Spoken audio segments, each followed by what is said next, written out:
Dear Speed and Kai Cenat, this is not a letter from a fan. Frankly, your content is too grown for me to watch. I don't know who thinks and believes that I make content I need you to for stop kids jumping like that.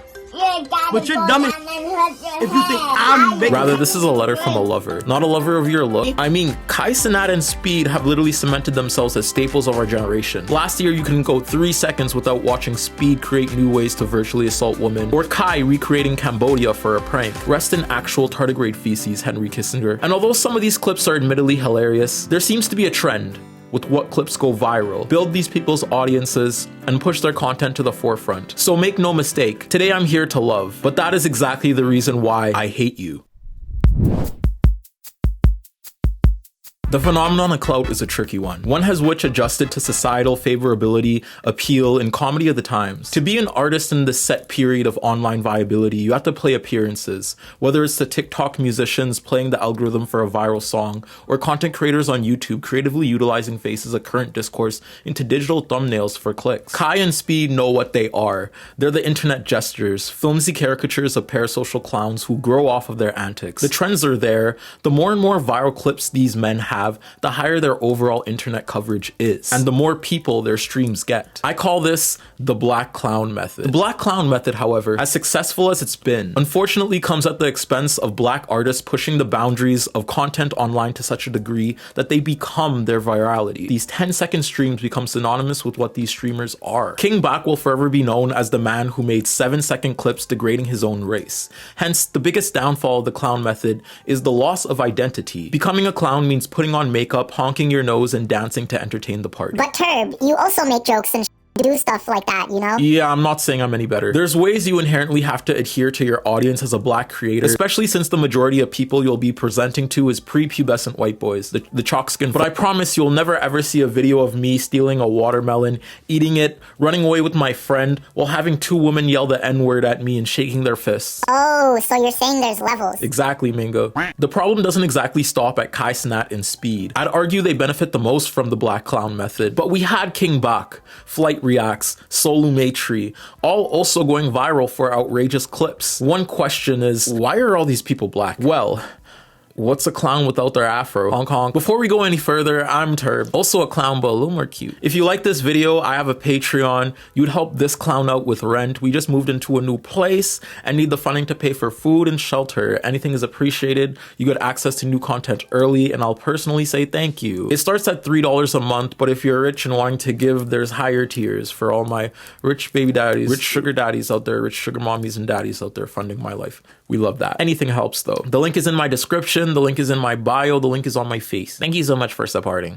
Act 1. The moral creator question. When we ask ourselves, is Kai Cenat or Speed or whoever is a moral artist, we have to question how moral content can be. Thought experiment. Let's pretend we're some kind of 1500s Renaissance painter with handfuls of accolades already on our belt, ready to take on our next magnum opus. This build includes a big beard, horrible lace front, and a nice little half bathrobe. Now, history tells us that the toupees that these men wore were almost always lice-infected and disheveled, but the fact that they didn't figure out how to slick down their edges after 1500 years of existence tells us that these Charlies might have needed a little hashtag black girl magic. I need some black girl magic hand holding. Forgive my humor. As a leading artist of our time, our expertise knows no bounds. We have the skill, reverence, and extreme intellectual prowess needed to create timeless pieces of cultural importance. And as all painters know, with great risks come great responsibility. The responsibility, my friend, is to unite the world with the stroke of your water pastels. Objectively, art that connects. I mean, how much more of a good guy could you be if you theoretically united all these warring nations together, right? In this world of pretends, the president or empire or prime minister,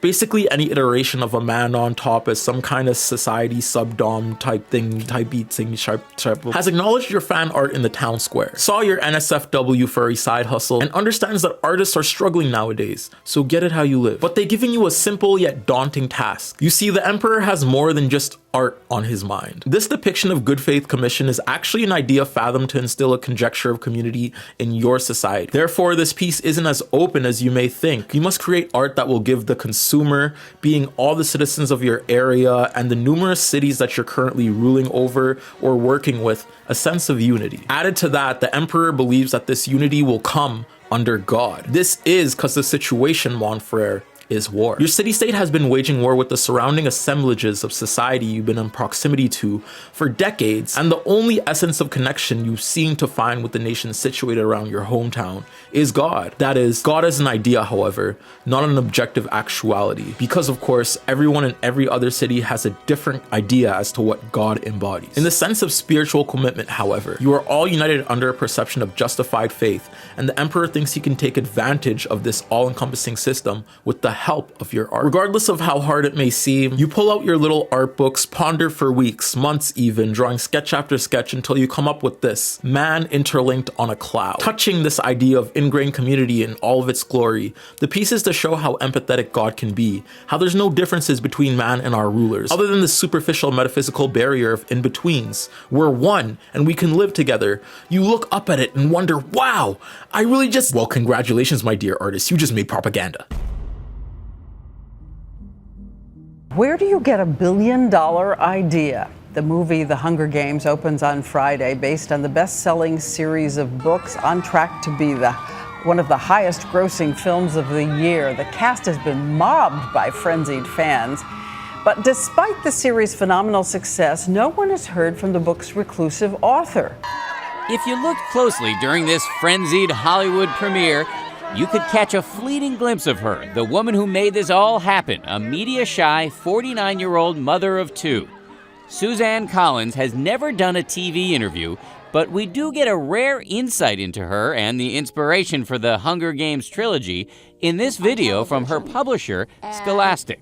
I was flipping through images of reality television where there were these young people competing for $1 million, and I was seeing footage from the Iraq War, and these two things began to sort of fuse together in a very unsettling way. Media, society, and art have always been synonymous with cultural nuance and context. A show, visual piece, essay, or story, by design, is meant to portray an experience, either in its framing, characters, or storylines. Art can't be separated from culture. Nation states have risen and fallen all throughout history. However, systems of inherent dominance prominent in the West tend to paint a picture of a natural cultural revolution centered in Europe to justify the power disparity disproportionately felt throughout the world. After all, the US would be a much sinister figure in Earth's memoir if we accounted for all the genocides, slavery, and neo-colonial misfortune it's brought upon humanity. Quite an abysmal avalanche of abercrombie, one could say. Abercrombie means instability. Therefore, we need distorted perceptions of reality, backed by a culture of art in order to bask in all of its lies. Culture is the paint utilized by art strokes to create the picture of life. And this subjection of life does have a third party involved called the spectator, if you really want to get a little freaky. But we're gonna get to that later. Michelangelo, the character you are cosplaying, was actually a real dude with a real moral dilemma. Bro was born in Italy, wanting to cement his reputation in history through his art, and although it may or may not have been good intention, I don't know, I relate to Sasuke Uchiha tracings way more than I relate to his art was heavily impacted by the Catholic Church of Italy at the time, who in the same way commissioned artists to spread the image of a Catholic God for national unity. In fact, his art is still to this day used to wow fervent Catholic tourists, or just tourists in general, streaming in from lands Michelangelo probably never even knew about. You come to Italy like Santa Claus and his art is the cookies and milk. It's what drives the experience just as much as the beautiful landscapes of Italy and the wine does. To have art attract that much people worldwide, touche. Although good and bad, he did also have a lot of bad. But people have duality, that's human, that's life, that's experience. What's at the center of the lies though, what's at the center of this quirky little artistic boy drawing on the ceiling, creating flawless masterpieces which have echoed through time? Western objectivity. All of these stories, artists, and ideas have permanence inside of society, which teaches us our artists and ideas from a Western standpoint have created change and timeless ideas because they were good white artists. And don't get me wrong, I love Shakespeare as much as the next guy. I think Romeo and Juliet were real lovers. They were just locked in on a level that Vienna couldn't understand. The point is, under the realms of internalizing good art in the West, we're not objectively all good moral actors. This is actually something Macbeth has taught me in two different ways. Yes, the Shakespearean tragedy where the witches warn our hero that the folly of his ambition will be his riddance. And no, Hamilton fans, that wasn't a reference, but the ghost of slave owners will show up in a much more twisted way throughout this script, you could say. Macbeth, as old as it is still taught in schools today, specifically because of the ties to Old English and our headstrong connection to colonizers' good. Although Shakespeare didn't know it, his works would go on to cement the idea that the English language and old literature is one that needs to be expounded upon and researched in a white supremacist connotation, but not by him. In fact, Shakespeare wasn't even meant to be read, but by a backwards system based in holding students captive to a warmongering enterprise, fronted utilizing a 40-year-old teacher earning $40,000 a year with dental benefits. Education. Gotta love it. Or else. Passively, the effects of his work fit into the framework of a culturally dominant West. A West with the perfect language. A West that can get away with passively belittling dying languages as primitive to the Western education system that thrives on reaffirming the crown's tongue as obsolete. Although Shakespeare never intended it, his work in a school setting became synonymous with the idea of English intellectual elitism, even going as far to subjecting people who have no prior connection to Europe, looking for a better future in America, Canada, into a ranking system of percentiles centered around this old English art, and judging their pay worth inside of society from that standpoint. Shakespeare wasn't around at the same time as neocolonialism, third world sentiment, and nationalistic identity as we see in the modern sphere of adherence in the West. So he's probably just as confused as to why some African, South American, Asian students are sweating in class right now because they don't get the cultural connotations of biting a thumb. Well, he's white, never mind, I doubt it. The point is, a more Western white supremacy was ingrained in the political sphere a bit later. The world got along without race for the overwhelming majority of its history. The US, though, has never been without it. We've been spoiled with the idea of whiteness because everything created in our world from inception has been socially ordered to act in this way. Lest we start asking questions like, isn't it weird that our reality runs on slavery in the Congo? Race, while being an invalid biological construct, socially maintains its viability through peer-to-peer interaction, redlining of cities, education, etc. I mean, even the words race, white, and slave were all used by Europeans under different contexts. Before the mid-1600s, there's no evidence that English referred to themselves as being white people. This concept did not occur until 1613 when the English society first encountered and contrasted themselves against the East Indians through their colonial pursuits. Even then, there was not a large body of people who considered themselves white, as we know the term today. From about the 1500s to 1600s, white was exclusively used to describe elite English women because the whiteness of skin signaled that they were persons of a higher social class who did not go outside to labor. However, the term white did not refer to elite Englishmen because the idea that men did not leave their homes to work could signal that they were lazy, sick, or unproductive. Initially, the racial identity of white referred only to Anglo-Saxon people, and has changed due to time and geography. As the concept of white evolved, the number of people considered white would grow as people wanted to push back against the increasing numbers of people of color due to emancipation and immigration. Activist Paul Cavell says, whiteness is a constantly shifting boundary separating those who are entitled to have certain privileges from those whose exploitation and vulnerability to violence is justified for their not being white. European colonists used the words white to refer to people who look like themselves, grew to be entangled with the word race and slave in the American colonies in the mid-1660s. These elites created races of savage Indians, subhuman Africans, and white men. The social inventions succeeded in uniting the white colonists, dispossessing and marginalizing native people, and permanently enslaving most African-descended people for generations. Tragically, American culture from the very beginning developed around the ideas of race and racism. The need of developing a society built the way America is shifted the definitions of these words into different subtexts. So what does it even mean to be black? Or a black artist in today's time and age? 2 words, man. Chief Keef.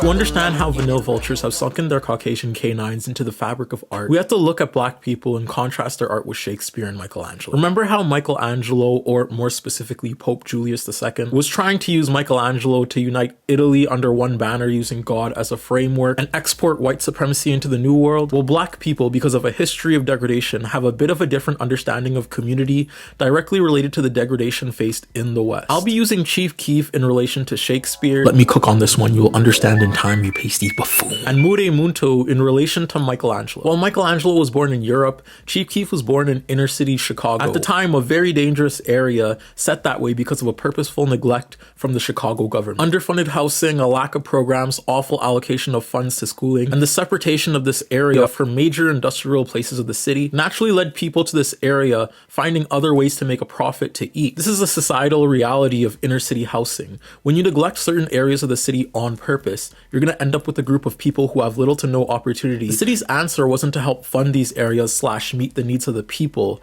It was to over-police them and demonize them on a racist accord of black people being black people. It was another busy weekend for Chicago police officers. 46 people were shot, 10 people were killed. The rise in shootings coming as hundreds of new Chicago police officers prepare to hit the streets. Tonight, hundreds of protesters taking the streets once again, calling for the defunding of Chicago police, marching right near one of the Chicago police training facilities. Tonight, a renewed call to defund the Chicago Police Department. Hundreds of demonstrators calling for the millions of dollars the city pours into police to go back into the neighborhoods. This isn't something that's just cute or something that we come out to just make a statement. This is our life. Some of the activists, now familiar faces, back out again, demanding that the funds be used for community resources and youth.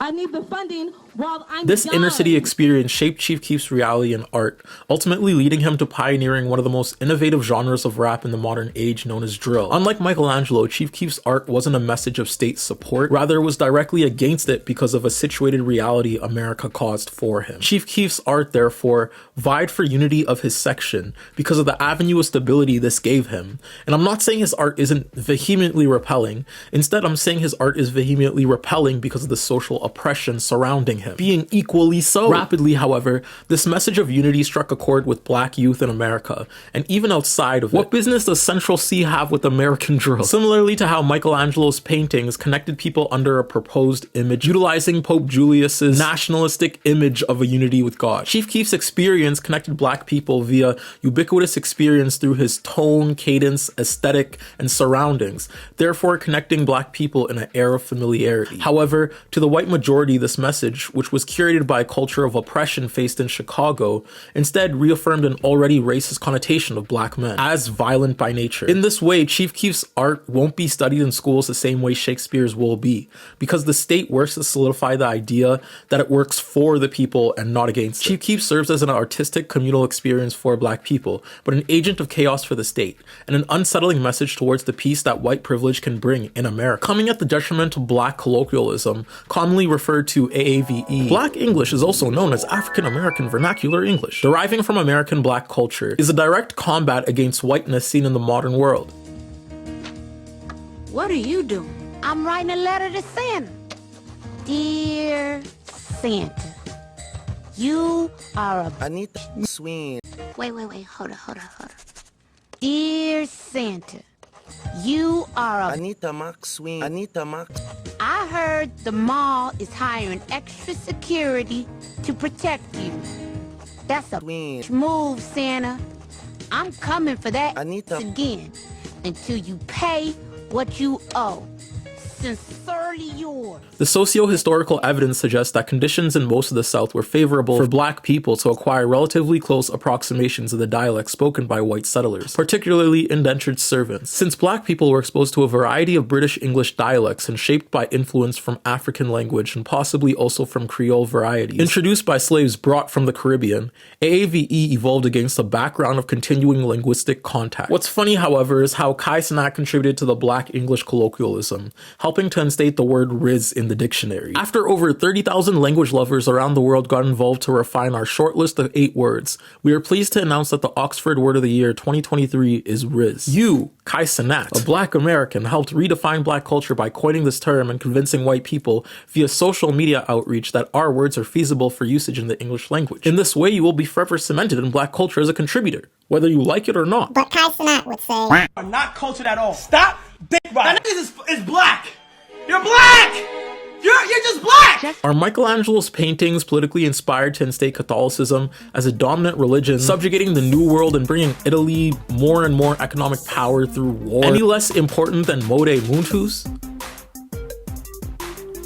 Well, you don't know who that is, do you? Come learn with me. When the Portuguese set foot in the Congo in the 1400s and started a brutal practice of slavery in the kingdom of the Mani-Congo, which still ranges on to this day, they found a lot of wooden art. The missionaries were against what they saw as idolatry, so they rounded up many wooden images and either burnt them or gave them to ethnographic collectors. These collections were taken back to Europe to private collection or to be displayed in the world exhibitions, which were popular from the mid-19th century in Europe capitals and American cities. Often, native villages were recreated, completed with wild people for the entertainment of the visitors. After such exhibitions, some of these buildings were retained and filled with the remaining exhibits, thus becoming museums. The Trocadero in Paris was one such example. It was museums of this kind that members of the public could subsequently see African curiosities. The relevance of such collections became clear when we consider that Paris was the center of the European avant-garde world at the turn of the 19th to 20th centuries, where artists such as Picasso, Matisse, Weber, Gauguin, and other socialites worked together and visited each other's studios. There are countless artists from the Congo who've influenced the likes of European painters that we'll never know about. We don't learn about the original artists of the Congo for reasons of black degradation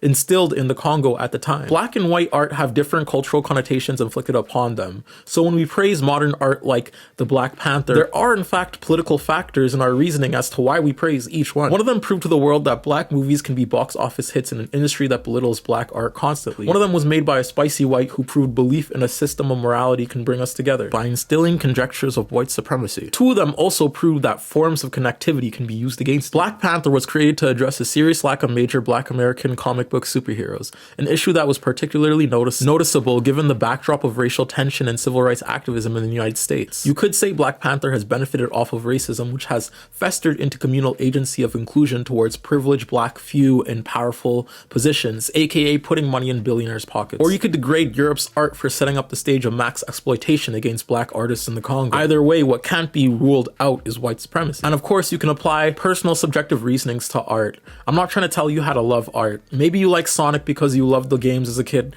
and fixate on drawing this little blue guy. But art isn't made in a vacuum, whether it's by a white dude or a black woman, a white woman or a black one or an NB. There are real life ramifications to the extent of race, privilege, and societal subjugation that will change how we view or interact with art / an artist. All art is a reflection of societal subjugation to harm, beauty, serenity, irrationality. Every synonym known to the mind fits. Because of this, with art, morality in my eyes is subjected to the harm it does to groups affected to it. So how does this affect black art? In the case of Kai Cenat, sure, he's contributed to black culture by making words like Riz and Gyat, although utilized horribly, awfully, and atrociously. We know that you centered yourself in black culture as a figure. I love when you fool around on stream, get phantom taxed by a nigga with grills, contribute to English colloquialism, but what's sinister is how you use your platform to benefit off of a racist perception of black culture more often than not. Act 2. Satyr Drama. Now let's get back to black artists and the clown method. Because of racism, black presentation online has evolved in a convoluted way. To understand what the clown method is, we have to understand how it came to be popularized on the internet in the modern day. I mean, comedy has existed for eons, but comedy is based on social relatability, a delicate dance of critique around culture, lifestyle, regionality, religion, and 3-4-year-olds in a giant trench coat.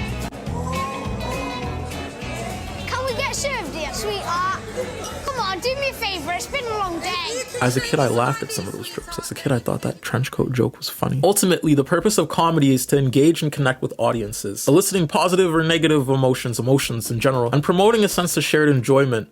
In Athens' new comedy, a term defining Greek drama from about 320 BC to the mid-3rd century BC that offers a mildly satiric view of contemporary Athenian society, especially in its familiar and domestic aspects. Unlike old comedy, which parodied public figures and events, new comedy features fictional average citizens and has no supernatural or heroic overtones. The plays commonly deal with the conventionalized situation of thwarted lovers and contain such stock characters as the cunning slaves, the wily merchant, the boastful soldier, and the cruel father. Although it does not realistically depict contemporary life, new comedy accurately reflects the disillusioned spirit and moral ambiguity of the bourgeois class of this period. Among the many plays present in that time was Satyr Drama, half-human, half-horse creatures who love drinking and getting into mischief, like Delta, Gamma, Beta, Theta, those white boy clubs in college. I'm forgetting the names. They were paired along stoic figures like Hercules and horrid feared figures like the Cyclops in the Odyssey, all to mock the gods. America also had its satire, although separate from Athens was the way in which the satyrs were fathomed. You see, satyrs aren't real people, so laughing at them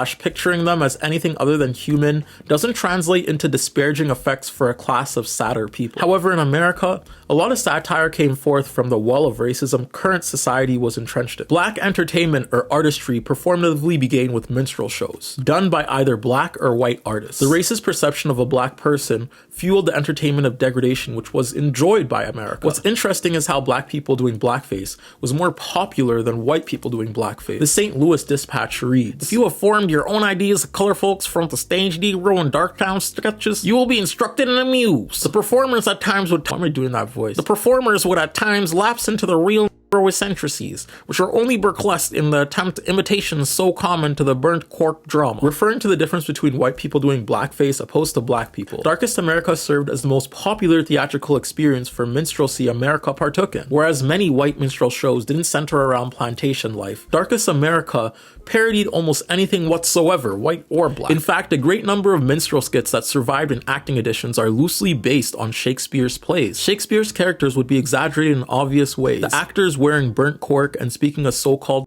dialect generously peppered with blah, blah, blah, blah, blah, and pretentious nonsense. In these skits, the blackface performers would be almost entirely unconnected with the supposed customs and habits of black people. White people gathering to laugh at anti-black stereotypes rubbed me the wrong way. But the actors, I want to talk about them too. Because the fact of the matter remains, black people in blackface wholeheartedly took part in the minstrel tradition and were popular among black audiences. So what does it mean to be a black artist coming from a history of tap dancing in order to entertain a vast white majority? Well, let's talk about Drake and the value of authenticity when relaying an experience. As a Canadian disconnected from American black culture due to being of the black refugee diaspora, I get you, Drake, specifically when it comes to having a place inside of black culture. Rap was something I saw people like me doing with a style, a passion. I mean, the aggression, the wordplay, the black sense, the fashion. I wanted to be Lil Wayne, Playboi Carti, Lil Uzi, Nicki Minaj, and yes, I wore a Nicki Minaj outfit to school in grade 5. Please don't go too hard to me, I'm a boy girl thing. The projection of this culture in Canada isn't uniquely felt by people part of the dark dominion, but also by the Caucasian connoisseurs who see black people way less often. My favorite teacher, who to me was a figure of positive stoicism, rhetoric, and baldness, saw my expression of culture as bizarre. Whether he knew it or not, unconsciously or not, he was a salty snowsucker, a member of the Pale Parliament. Basically, he didn't get why a black girlie like me could vibe with such a personal message of marginalized struggle and see it as cool, much to the malicious sentiment of my favorite teacher who wanted me to be a good little boy and throw basketball and hoop. Tirrrrb! All art is subjective. Nothing is objective. Meaning is found within the eyes of the beholder. Maybe, yeah, if art was in a vacuum devoid from hegemonic cultural framing, teetering towards centering men's and white people's opinions, then maybe. You might like music, but music is still restricted to frames of intersubjectivity, meaning subjectivities created by groups that minimize more and more the deeper into the genre you go. Hip-hop, rap, R&B. I'm a misogynist and my guise of art fuels internalizations of patriarchy that uplift my demasculinized experience. All art comes in a frame. I'm just critiquing the frame. A frame or a person being a metaphorical box meant to highlight the art being shown in the middle. If cultural normalcy are the eyes to which we convey and relate experience to, then framing is what that piece embodies. Framing can be worked to fit artistic elements of a message. The framing of my videos, the editing, the jokes, the punchlines, which is completely different from a lot of my peers who go across to highlight mostly the same message of leftism. But the framing guys. Framing is important as it can highlight modes of expression or emotion. Framing is synonymous with the art,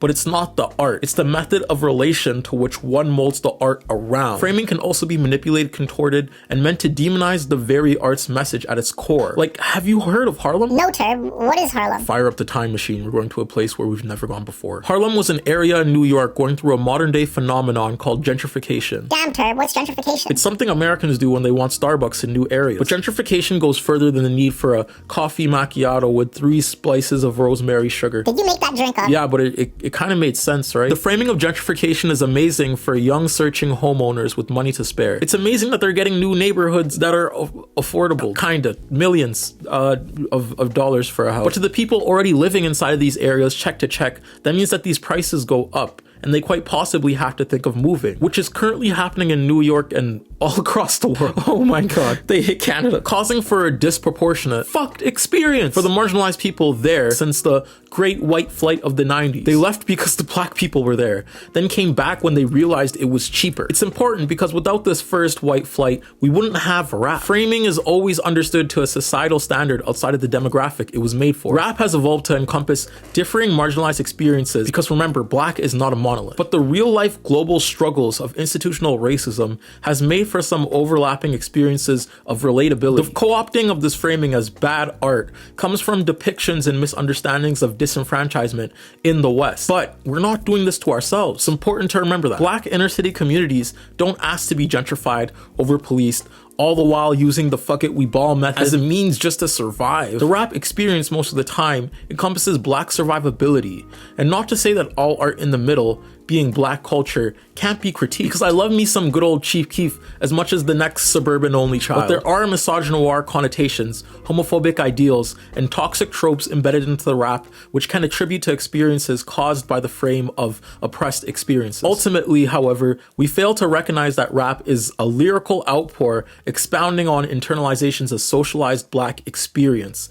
being the culture and the struggle, meant to highlight the voices of those who would otherwise be drowned out by history. I mean, come on. The most compelling stories of inner city struggles have been captured in albums like To Pimp a Butterfly, the stories of survivors' guilt around leaving the interstate and embracing a new change of life in albums like The Carter Five, and beautiful albums which showcase the struggle, trials, tribulations, and experiences of Black femmes like in The Miseducation of Lauryn Hill. Without rap, we'd be reading a milquetoast account of reframing around Black experiences that just can't be trusted by an education system which erases them of cultural nuance. This framing of our art in the genre of rap historically is needed to combat harmful depictions of anti-Black history, foster community, and above all, give Black people humanity. A realistic depiction of Black life in art that we've never had the luxury of experience without fighting tooth and nail. Now, what does Drake have to do with the framing of rap? Simple. A full examination of the Black minstrel tradition requires us to take a brief look at its antecedents. One of those was the white minstrel tradition, but another,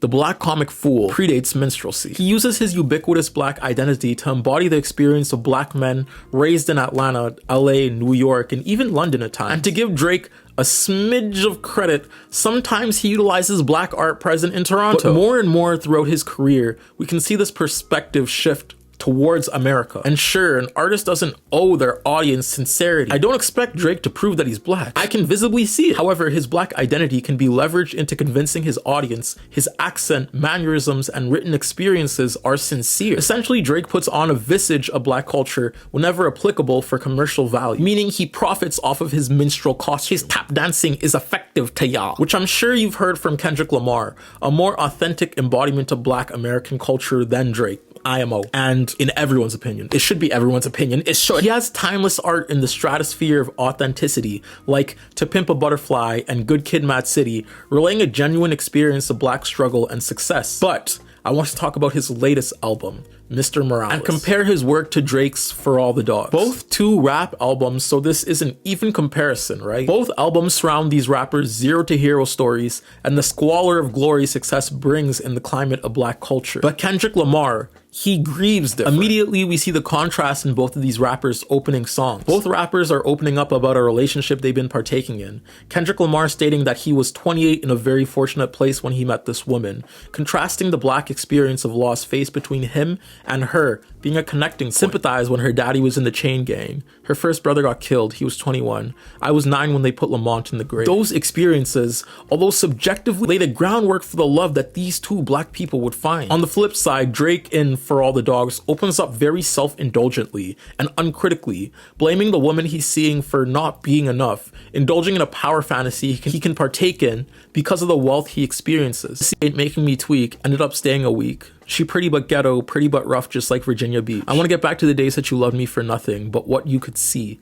You bust down the Jubilee, I swapped it and made you go factory. You put some pain in me, I want to get back to the major league. You want to grab on the throttle, I want to get back in the driver's seat. That nigga spent his last check on your car and you got it and drove it to me. Asked me if I could treat you better. Already we see that the Black experience to Drake isn't one of relation. It makes a woman lesser in his eyes. Ghetto. He calls this woman's actions ghetto. Notice how Kendrick Lamar can see through himself and find a connection even through traumatic elements of his life faced with him and his woman. Drake probably hasn't had these experiences. He was raised by a white mom. He was a Degrassi star. He always had a bit of money. And even though he was secluded and ostracized from his peers at the time, he hasn't done the work to unpack his subjective Canadian Black experience. Therefore, finding this Black American woman one ghetto. Contrasting with Kendrick Lamar, we can spot his misogynistic tendencies, but also critique his experience of Black culture. More directly, we can find the flaws through Kendrick Lamar and Drake's back and forth. Beef, beef, beef, beef. And Drake brought no seasoning to the tip. Something Kendrick Lamar points out. Baby helped you get your lingo up. 21 gave you full street cred. Thug made you feel like a slime in your head. Quavo said you can be from the north side. 2 Chainz say you good but he lied. You run to Atlanta when you need a few dollars. No, you not a colleague, you a fucking colonizer. The family matter and the truth of the matter, it was God's plan to show y'all the liar. And again, for all sense of the word, Drake is black, okay? I'm not, blah, blah, blah. It's how he utilizes his blackness in a public perception which mimics minstrel practices. He's only as black subjectively as his next record wants him to be, all the while utilizing the talent of the black people around him in order to make his art seem authentic. Much like how the black minstrels of the past would use their identity in order to capitalize on the already racist connotation of culture present in their modern day. The minstrel shows of the past peaked in the 20th century and were actually the most viewed form of entertainment among the American populace at their time. But these shows haven't vanished from history. Rather, they've evolved and taken on new vestiges. Black content creators of the modern day make their money off of predominantly white audiences and socially grained commonalities of appeasement faced in tandem with marginalized living. Rap can be utilized effectively by Drake because of the sensationalization of this genre. A lot of you guys just want to dance. Sure, you can name influential black artists who've contributed to culture by yelling F the police like NWA, Lauryn Hill, Tupac, Biggie, but their messages and what they stood for often fall onto deaf ears in turn for their production or lyrical replayability. Toronto, for as much as it's trashed by the US, actually has a rich history of black culture and music,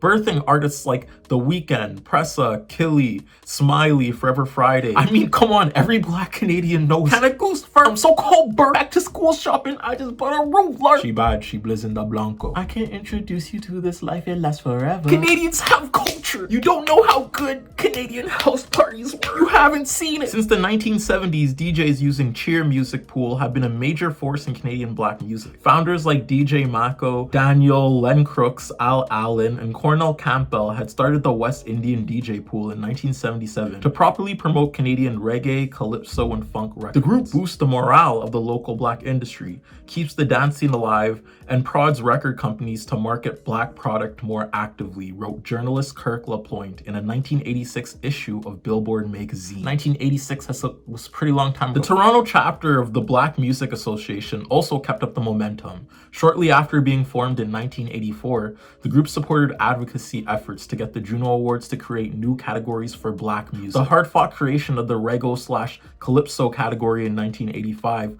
was one big win, though this did not usher in mainstream support for major labels and other gatekeepers. Drake just already used this American sensationalized image of rap to boost his platform. This is also why the no-names of the modern days who voice messages of anti-establishment are also often overshadowed by the Drakes. More times than not, that woman be voicing real. I love No Name. I love No Name, and I'm sorry I have to say it, I love No Name. A couple of years ago, amidst the protests of police brutality surrounding George Floyd and a number of other victims, J. Cole released a song called Snow on the Bluff, saying, "Niggas be thinking I'm deep, intelligent, fooled by my college degree. My IQ is average. There's a young lady out there. She way smarter than me." I scrolled through her timeline in these wild times and I started to read. She mad at these crackers, she mad at these capitalists, mad at these murder police. She mad at my she mad at our ignorance, she wear her heart on her sleeve. She mad at the celebrities, low-key I be thinking she talking about me. No, I ain't no dummy to think I'm above criticism. So when I see something that's valid, I listen.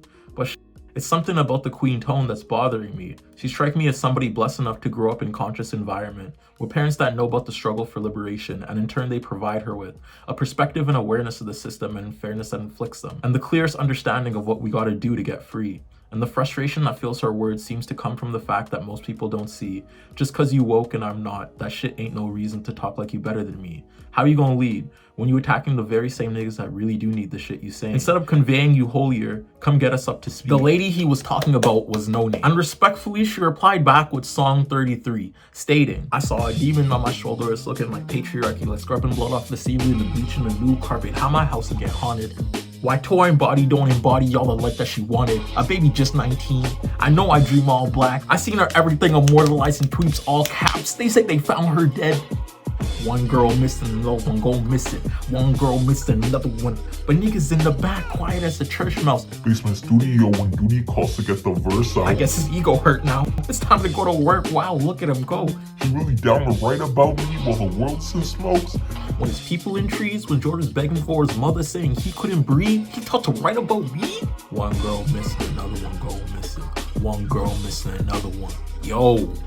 But little did I know what my reason would be about this trans woman being murdered, and this is all he can offer, and this is all y'all receive? Distracting from the convo with organizers, they're talking abolishing the police, and it's a new world order. We democratizing Amazon, we burn down borders. This is the new vanguard. This is a new vanguard. I'm the new vanguard. No Name's reply was fueled by a sentiment a lot of black people have towards J. Cole and cultural figures in general, in respects to utilizing their voice inside of black culture. And let me not spark any old beef, okay? This example is just to highlight how two different figureheads of blackness can utilize their experience and platforms in order to relay a message. In the same way I contrasted Kendrick Lamar and Drake. The difference is J. Cole and No Name consider themselves conscious about social issues, whereas in the Kendrick and Drake situation, only one really did. But no two black people move the same. Even conscious rap has its problems in conflation with sensationalization of rap music. So to me, it's how you use your message in your art that matters. Authenticity is literally step one. Sexy Red has shown us you could still be authentic and a conservative. Sorry, authenticity is literally only step one. I mean, you don't have to be the perfect arbiter of black thought all the time. If we're being real and we have to dissect everyone on a case-to-case basis, Kendrick Lamar is a hotep. Again, he is not our savior. Black celebrities are not your savior. I am not your savior. We're all products of our environment, right? But the difference between J. Cole and No Name in this instance was No Name's ability to vie for the health of her community by doing it intersectionally. Even going as far as to calling out J. Cole for attacking her plea of change, whilst overlooking the societal malice black women face on a day-to-day basis, which has led to all these deaths we see on Twitter directly on song 33 actually, song 33. Sorry, No Name, sorry. And to give J. Cole a smidge of credit, he acknowledges he's been rapping for his own fulfillment later on in the song, stating, "Feel like a slave that somehow done saved enough coins to buy his way up out of slavery. Thinking just maybe in my pursuit to make life so much better for me and my babies. I done betrayed the very same people that look at me like I'm some kind of hero because of the zeros that's next to the commas. But look here, I promise I'm not who you think. Ran into this store yesterday. He said something that had me like, wait, he was like, Cole, appreciate what you've been doing, nigga, that's real. But damn, why I feel faker than snow on the block? Maybe because deep down I know I ain't doing enough." J. Cole fundamentally understands his message isn't changing anything around him, which is another peril of the black artist. You can't make much more change for yourself just by tap dancing and playing a role, even if it means fake liberator in J. Cole's case. Blackness is not a monolith. Just because you wear it on your skin does not mean you wear its community's pride with integrity. And again, I'm not saying we need to be perfect actors anti-racially in order for us to be good black people. A lot of us face social challenges which restrict the way we express ourselves. Try speaking AAVE the next time you get pulled over. Watch how quick they'll other you as lesser and then maybe shot.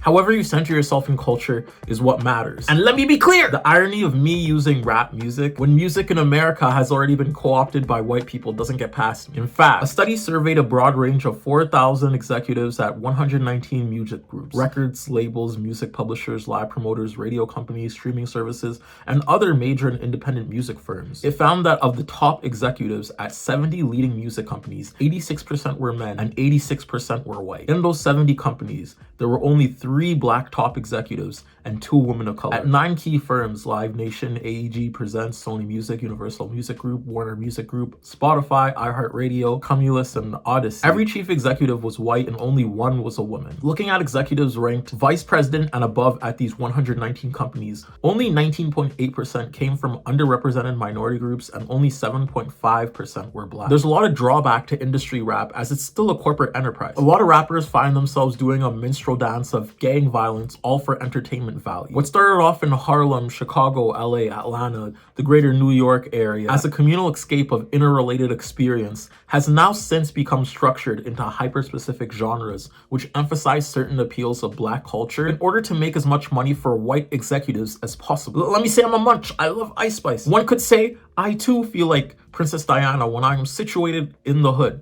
One could say Princess Diana, I feel like in the hood. But we can't overlook the fact that Ice Spice is the perfect package of black femininity, and that's why she blew up so quickly. Femme rap teeters towards thick, pretty, light-skinned women, while mask rap tends to teeter towards homophobia, misogyny, and specific hypermasculine standards set towards black men. The act of fitting a social mold is different for your average black person, conforming in social spaces of educations, friendships, etc. What echoes through all of our experience is the means of racism curated in order for conformity to be given societal favorability. Who's plucked in which community, though, should be what we're highlighting. Who are the ones endorsing racist rhetoric? The experience is zero to hero, commonly given under the American dream, under false pretense towards black people, needs to be acknowledged in this sense too. With the already limited pathways of economic stability faced in America, being through an educative system which will hold you hostage under debt, or some kind of sports hundreds of millions of people are already trying to get into. TikTok predatorily, because of the already inherent material conditions of people in general, picks on those that have nothing to lose. Oh, you want $100? Well, if you go viral enough, you'll be able to get 10 times that in a sponsorship. Or if you live stream enough as an NPC character, maybe people will laugh enough in order to send you a couple galaxies and get your next month's rent paid. Granted, TikTok is an app still centered in black culture. I mean, all dance trends which have capitulated TikTok into short form relevance were coined, then reappropriated algorithmically by white people, which is why it's so sad that black artists more often than not get less sponsorship deals and coverage, thus reaping less of the rewards that they should. So I want to talk about short form content more, because in regards to Kai Cenat, this idea has relevance. My enemies are a monolith of everything I see evil in this world coming together. I don't just hate Kai Cenat, I hate the conditions that make it. And I love TikTok, okay? Let me not forget my roots. TikTok is so quick, it gives relevance with like the snap of the finger. And it's doing this on a mass scale with a number of really young people. You know, some would say a lot of people aren't ready for the weight of having this platform. I mean, I experienced it before, seeing your followers rise up by 1K every day. That is a wildly reaffirming experience. And for someone like Kai Cenat, who had real life disparaging conditions, which led him to latching onto the algorithm for economic success, the bag, and taking up a minstrel role for the Kai, to me, had an extremely black relatable experience of poverty. I mean, the only reason why I did TikTok in university was because I was unemployed. I saw TikTok and online success as another route to making money other than washing dishes and hosting tables at Earl's. Kai has an extremely relatable experience of poverty, raised in the Bronx, living in a shelter in Georgia. He even talks about how normal it felt to live around black people community. My childhood was more like mom taking care of everything. Pretty rough in the beginning in terms of like moving, living situations. Was born in New York, you feel what I'm saying, from the Bronx. Was living in Georgia in a shelter for some time. Wow. You know, with my siblings and my mom by herself, came from the shelter. After that, we moved to Brooklyn for a little bit with my step-pops, and then after that, we moved to the Bronx. And when I was in the Bronx is when things started to like, you know, feel normal. You know, I started to feel like a normal, like things started to feel normal and go a little easier than usual, you know. Short form content is extremely compelling to marginalized people. Post the right video, your whole life could change in the span of a week. Oh my gosh, the skits for the Facebook, man. I remember like this yesterday. My mom had got me a phone. And I got the phone. I was like, no, I was always like the class clown in school. And after when I got a phone, I wanted to do some videos with it. But I had made my Facebook actually because Aunt Kathy, she was on Facebook a little bit. And I asked my mom if she would allow me to have Facebook. And she allowed me to have Facebook at a very young age. I think I made my Facebook when I was like 8 or 9 years old. When I got my phone, I got in front of the camera and wanted to make different funny skits.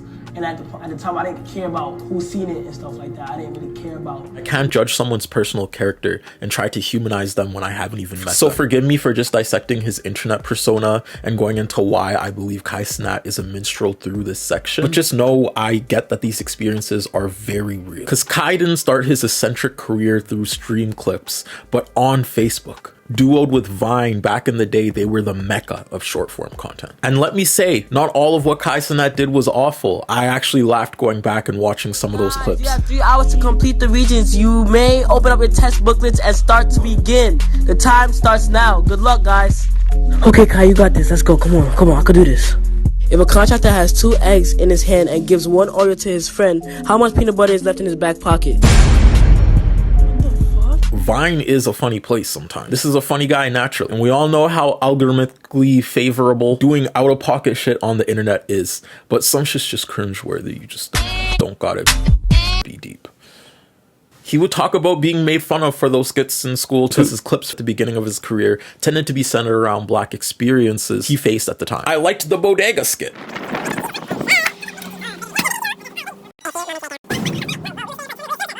They do take forever to grab you a sandwich. I didn't like how you let a random say nigga.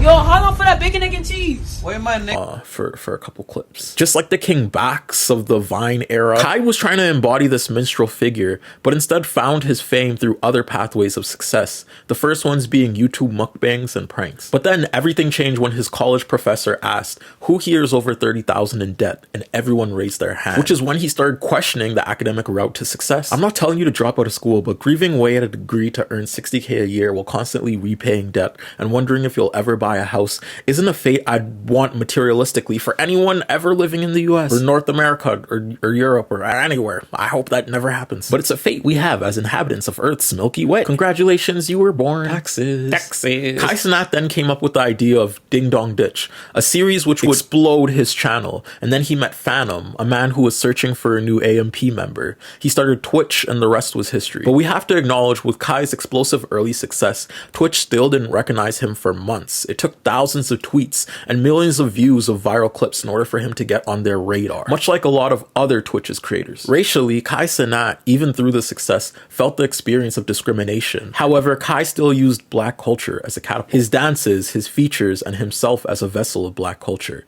I have empathy for your trials and tribulations faced online. I'm sure all of us know how the barriers of discrimination can stop us from entering spaces. I thank you for opening the door and showing people that you could do this too, but how you do it is where I take offense. I'm gonna need some help for this one.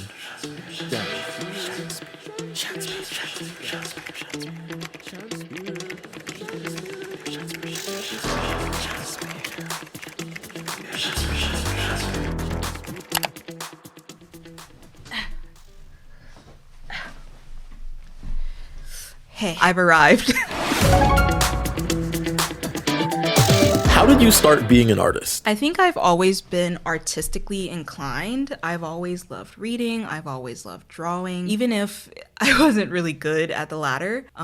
Writing was probably the most important hobby that I ever picked up. I remember my mom brought me a laptop off of QVC, if you know, you know. And I used that laptop to write my first ever full story. It was insane. It was like based off of Pretty Little Liars. There was kidnapping, there was death. It was a little too much maybe for like 11-year-old me, but I really enjoyed creating worlds. I also wrote a lot of fan fiction, like a concerning amount of fan fiction. Were there ever any racist challenges coinciding with outside scrutiny or internalized doubt with being a YouTuber? Girl.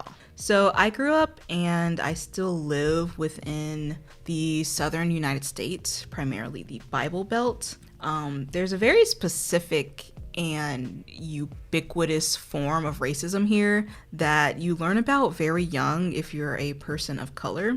And this racism becomes a seed that you carry with for the rest of your life. Like, the seed never grows and never blossoms into anything else. It just remains with you as a constant reminder of your blackness. And so this seed becomes a part of you to the point where everything you do and say is kind of colored by it. So when I started YouTube, I was obviously aware of my blackness and how people would treat me because I do present as a black woman, but it was kind of in the back of my head. It wasn't my first doubt, if that makes sense. The seed never really grew with me as I grew up. I just happened to grow around it, and the seed remained the same. It was in the back of my head. It wasn't very glaring to me. But when I joined YouTube and I started gaining an audience, I was like, oh, people, before they see me, before they see anything else, before they see my work ethic, before they see my charisma, before they see my talent, if you want to call it that, or my humor, they see a black woman. And that kind of influences how they interact with my content, how they take in my words, because I do consider myself an educational channel. So before they are able to believe what I'm saying or trust my sources or even listen to what I'm saying, they see a Black woman, and I think that creates an impediment, so to speak. People started calling me slurs very early when I started to gain an audience. They called me manly looking a lot. Someone once called me burnt. Let me just burnt, which is crazy. More than anything though, people nitpicked the way I speak simply because I am a Black person from the South, and we have our own dialect and ways of pronouncing things here. And for a long time, this kind of bothered me because it was happening on a larger scale than I was used to. Like, I grew up, again, in the South, in the Bible Belt. There are obviously racist white people here. There's even, we won't get into it, but there's racism here. And so at the same time, I was still deep within predominantly Black communities. And I didn't feel the need to code switch. I never really got told that I talk any kind of way. More than anything, I got told that I talk white than uneducated, so to speak. That's how people say I speak now. It was hundreds, if not thousands by this point, of people using me as their personal Black punching bag, and it was very jarring kind of to go from small town normalized racism to kind of large scale, nonstop, probably even more violent racism than I have faced in person. And again, I live in the South. So in some ways, it definitely changed how I approach the internet. I started working extremely hard, like to the bone, which is not saying much because I was already working myself very hard because I know the kind of expectations that is placed on someone who looks and presents themselves the way I do. And so I started working more hard than ever just to remain behind the curve. No matter how much research I do, no matter how much effort and pizzazz and charisma I put into my work, I am still compared constantly to white creators. I'm still called the lesser version of popular white creators in the video essay realm. I'm still half as liked and heavily disrespected. I think people kind of see being compared to a white person as the pinnacle in this kind of regard, and I think that is definitely interesting. I think it's extremely interesting. I also became very self-aware of how I spoke and how I pronounced things. Again, I never had a code switch before, but now I find myself consciously speaking a certain way when I'm not around friends or family. Like when I'm filming for my videos, I have to speak I enunciate to my best ability, and I stop pronouncing ax like ax. I now try to say like ask. I asked you a question. You know, it's a little dehumanizing, I'm not gonna lie. What are the avenues to creation in the age of the internet? So the interesting thing that I think about the internet is that everyone can be, and at one point will be, a creator in one way or another. I talk a lot about on my channel how the internet and social media especially has made it so that everyone can be a highly visible person regardless of so-called talent or charisma. Anyone can make content, and most people often do. So there's this source that I'm reading right now currently for a video of mine that kind of lambasts the rise of average people making entertainment media. And this source believes that that should be left to professionals, i.e. like media giants, studio executives, people who went to school and got a degree for TV and film. And I heavily disagree with that. I think the best part of the internet is that there aren't many traditional boundaries for the most part. You don't need a degree or experience to break into certain jobs. And, you know, that could be a good thing or a bad thing depending on the person, I guess. When it comes to limitations, though, there are definitely limitations, just not in the traditional job industry sense. You have the obvious ones like racism, transphobia, ableism. And that's because the internet operates and kind of was made with capitalism in mind. And so we see a lot of that same marginalization between the two things. Otherwise, you have censorship. A lot of creators, not just on YouTube, they have to blur their words or reconstruct sentences or use silly kind of nominal things, like silly monikers, I guess, to get around their video being suppressed or demonetized or just taken down completely, because these platforms that we depend on to relay messages, to relay information, they are heavily uncomfortable with being made uncomfortable. They don't want you to say a certain thing. And this applies to audiences as well. I think we've grown to be heavily uncomfortable with being told the truth about certain things. We've grown uncomfortable with naming things directly. And I think that's because we've gone so long, especially in the United States, the Western world in general, we have gone a very long time with listening to propaganda and not really knowing what's going on. We live within our safe Western bubble for the most part, outside of US imperialism. But these platforms and these audiences, they don't want to be made uncomfortable. You have like algorithmic limitations, where a lot of art simply isn't being seen because it doesn't appeal to the least common denominator. It doesn't jump through hoops to go viral. It isn't seen because some audience members are least likely to click on certain faces or view certain content. So a lot of people on the internet, both viewers and companies, private companies, platforms, they don't like being told what they need to be told, essentially. They like to live in ignorant bliss. And that kind of makes creation a bit tricky because you have to kind of scoot around the elephant in the room just so your argument can be heard otherwise. At what point is fame enough? So has fame ever been a factor in motivating you? I think definitely at the start, fame was like one of my biggest motivators. Just to give you context, when I started YouTube, I was coming off of kind of a streak of mine on Instagram where I really wanted to be a fashion influencer or like an influencer in general. I told TJ the X this and they laughed like in my face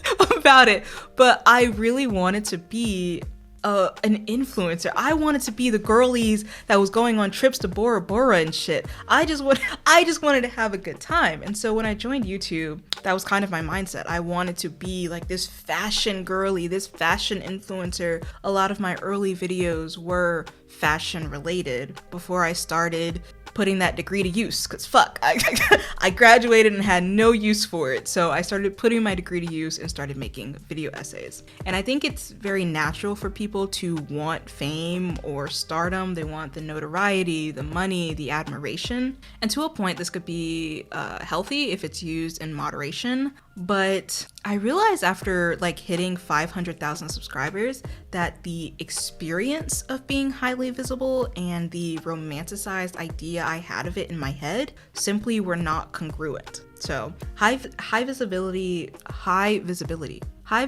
is not as shiny and beautiful as I thought it would be. Of course, being a full-time YouTuber, you live comfortably. I lived comfortably. I very recently stopped having to worry about making enough money to where my bills are paid easy, you know? But in terms of internet stardom, I don't crave it as much as I used to. Maybe my frontal lobe developed. You know, I was 21 when I started YouTube. I'm 25 now. Maybe I just got disillusioned by it, but the things that motivate me now are more so aligned with creating things that I'm proud of, learning new things, and having my work resonate with people, and also, you know, putting food on the table, baby. I don't know. I think desiring fame more than you desire your own happiness and growth as a creator and your own peace can be detrimental, not only to your health, but to those around you. And I've noticed that people who crave clout tend to be questionable in their weaponize their desire for fame against people who they view as lesser than. Edit this part out, but you know exactly what the fuck I'm talking about. You know exactly what the fuck I'm talking about. And I don't want to be around people like that. It gives me the greatest ick. It disgusts me, brother. Ugh, like, what the fuck? But unfortunately, that just so happens to be a very popular personality type in the influencer industry, even amongst progressive circles. Clout chasing ends up taking the very soul out of your work. And I think you can tell when someone is doing something for clout rather than doing it for the love of what they're doing. You can tell when something is made out of a desire to go viral or build a platform and gain admiration rather than a desire to be heard or a desire to be an artist. Because you'll notice that people who do this are very superficial. They're driven by their egos, and their content tends to be very flat almost. And if not flat, they are going the rage bait route. You know, they post things that they know will get people upset or energized in a way that is beneficial to them and their pockets. My little 2 cents. Okay, so the last question asks, what obligations does a platform bring?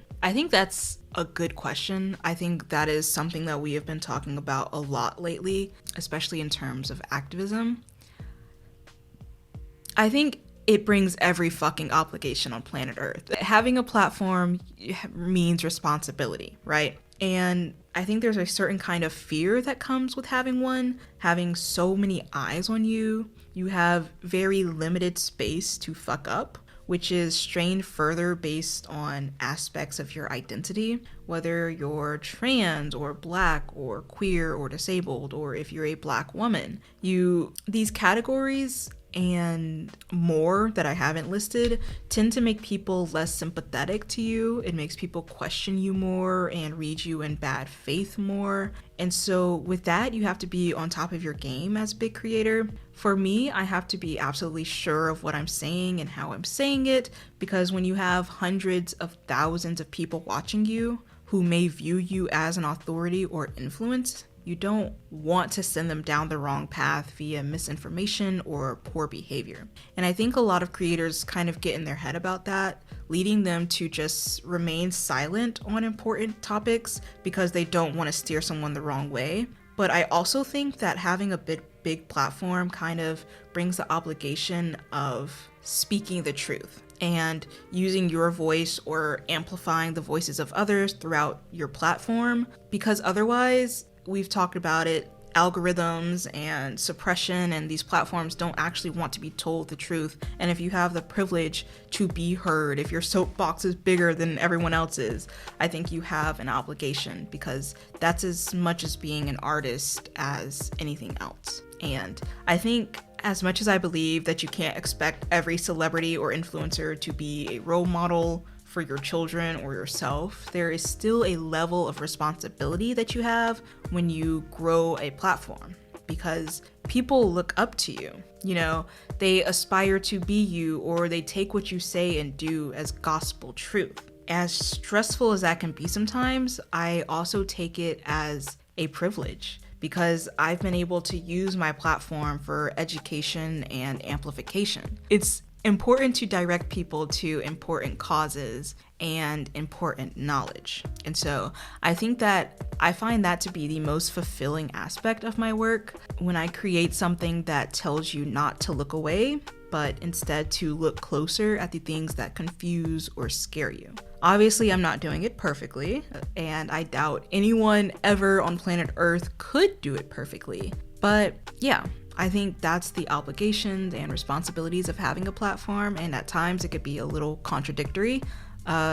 Sometimes you're like, oh, fucking shut up, I don't want to hear you talk about that, just play some fucking music, you know? But at the same time, I think even beyond having a platform, even beyond being a creator or artist, we as humans have just innate responsibilities to each other. And I think we're seeing that a lot of people don't believe that, if that makes sense. And Yeah, I'm gonna stop rambling your ear off now. Black culture, although a common good of self-reclamation, has now been leveraged in the market as an acting position, with comedians of our time like Drewski taking on the role of cultural figureheads. I'm not saying that he shouldn't be a figurehead. I'm saying in a society which strips the political agency of black folk in return for prison profit, segregated schools, and poverty, taking what comes from that experience, be it the lingo, aesthetic, music, etc., then churning out products of that experience as actors can effectively give you agency over who doesn't and does get platformed, etc. Well, these people experiences of blackness, as I'm sure is related to a lot of us, at a certain point we have to acknowledge the world is in these people's hands. You could chalk it up to the history of degradation faced in Hollywood, an atmosphere of crippling poverty with a one-way ticket of virality, blackface, the new age of content creation being short-form content creation, all leading to the rise of modern-day minstrels that we won't get away from. And normally I'd just laugh, do the hee-hee thing, and let people go on as they please. But we have to seriously start asking ourselves, how are we gonna regulate black culture on the internet when it's being so regulated against us and making these undercover monsters like Kai Cenat? Out of all the Viners that came out famous, made a name for themselves, and catapulted to Hollywood,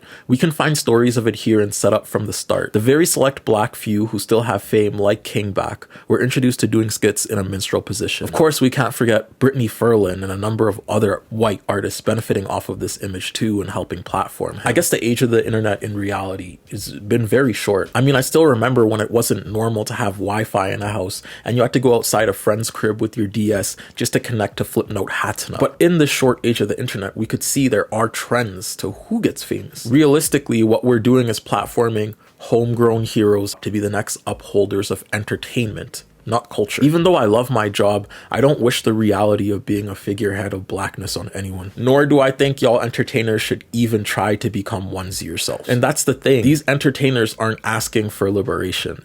They're people that want to make money at the end of the day. One thing I'm gonna do is shame people for how they make their money though, sorry. A tenth of us doing really well isn't gonna help anything. I mean, have you heard of the talented tenth model? It's an essay proposed by Dubois, a theorist we love on this channel. It's this essay that states if an elite tenth of black people were put in power with the motive of building the black community, we'd end up advancing our place in Western society. While the perils of this essay come with the self-interest of those who embody a capitalist mindset, they'll eventually fend for themselves, gatekeep positions of power, and keep the same system that oppresses black people alive for their own benefit. Dubois even later repudiated his talented tenth essay in 1948, writing, "When I came out of college into the world of work, I realized that it was quite possible that my plan of training a talented tenth might put in control and power a group of selfish, self-indulgent, well-to-do men whose basic interest in solving the problem was personal freedom and unhampered enjoyment and use of the world, without any real care or certainty nor arousing care as to what became of the mass of American need, or the mass of any people." I guess the question is, how do we change the perception of a people who've been historically degraded and forced to act in a way for social value when their culture is so blindly good at entertaining for this value? When a select few can just earn so much money by just playing a role and being a distractive face for brands exploiting the world? And what is my connection to this curation of Hollywood? For 23 years of my life, I wanted to find community,